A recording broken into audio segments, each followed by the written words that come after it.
Happy Tuesday, and I'm balancing my computer on my knees, so there'll be a little bit of a wobble. Hopefully I won't drop it. It's really not mine, actually, so there you go. Where was I? There we go. Proverbs, which I actually just got by my yearly Bible reading plan, or year-long Bible reading plan. Proverbs 3, 11, and 12. My son, despise not the chastening of the Lord, neither be weary of his correction. For whom the Lord loveth, he correcteth, even as a father the son in whom he delighteth.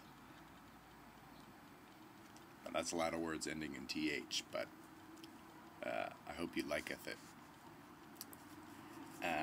Although actually you probably don't. I mean, do any of us really like discipline? I don't know. I don't think so. And I'd always fancied myself, really, since I was really young, that like one of those type of people who like, I just don't do good with schedules and being told what to do. I function much better just doing what I want. And in some ways, as a kid, it was probably more true than that is even now. But psychological studies galore seem to show that children thrive very well under like relatively rigid rules and schedules. And they actually want to be told what to do, even as they rebel against whatever you tell them to do. And they tend to learn better, socialize better, function better. I've learned in my own life, as I've tried in the past couple of years, to be more diligent in my deadline setting and my schedule making, how to be a much more productive individual than I kind of ever thought I might be.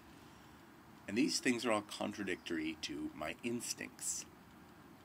But it's also, to me, yet another example of how infrequently incorrect a lot of our instincts are.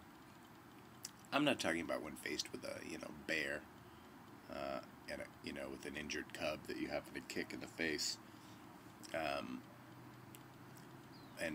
you might think, oh, I should leave this situation. Or, oh, I should play dead, or whatever. In that case, I think you should try to leave, because I don't think playing dead will do it, because you just kicked your cub in the face, but what do I know? Prayer might work, I don't know. I don't know what to do in that situation, honestly. It's not covered in Proverbs. But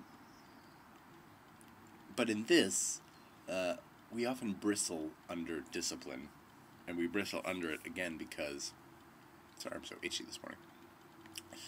We often bristle under discipline because it violates our sense of self-governance, which is our favorite thing, and it tells us, no, you were wrong, and what you thought to do and did, you were wrong, and we hate being told we were wrong, and we're like, no, that's just what I was led to do, and that's what happened in that time, and that's that's what my instinct told me, that's what I desired to do, and so I acknowledged my desire, and I indulged it.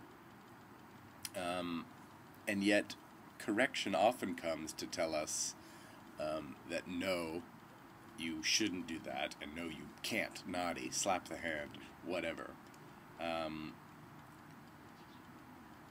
Yet when that discipline comes from a place of love, when it comes from, even if it's something we don't like, if it comes to us from a source of love, parent, a friend, or whatever, sure, maybe sometimes we bristle, and you don't understand, blah, blah, blah, things are different, blah, blah, blah, blah. But I think deep down, we often know, barring all sorts of dysfunction, that it is an edifying gift we are receiving upon our ears from our loved ones. We will not always be right. In fact, we'll more frequently be wrong than right, nestling in our own instincts. And thus, the correction of the Lord comes from a source of such divine, sacrificial love that the discipline, though it bristles, although we bristle underneath it like a hoary toothbrush, H-O-A-R-Y, by the way, not whatever, not a trampy toothbrush. It comes from a source of love, and it comes to edify us. And indeed, if we are not disciplined by God, then indeed we are not loved. The parents who do not discipline their children indeed don't love them, are more preoccupied with their own selfishness in wanting to be loved or wanting not to expend enough focus and energy to help guide and create a child. Our God is not like that. Our God desires intimate knowledge, became intimate with flesh through the personhood of Jesus Christ, and offered his Son up to discipline to the point of death in order to resurrect and save the world. So even God himself was not afraid to dole discipline to himself. And yes, it gets confusing there. Thusly, do not rage against the discipline of God. It is a symbol of his love. He is not a drunken, spousal child abuser, merely wielding his almighty cosmic power in casual drunkenness. But he is a precise disciplinarian. He has been so in my life. And he disciplines you through all means, so keep your eyes wide open. He will often discipline you, chasten you, teach you through the people he places in your lives. The people that cause you to bristle. He will pour out love from unexpected sources. So keep your peripherals sharp this day. Keep your eyes wide. Keep your head bowed in humility. But keep your chin upturned and focus on the only thing that can carry you through all folly, all correction. Look to his beauty. How am I going to keep my chin down and my chin up, Brendan? Dude, you'll figure it out.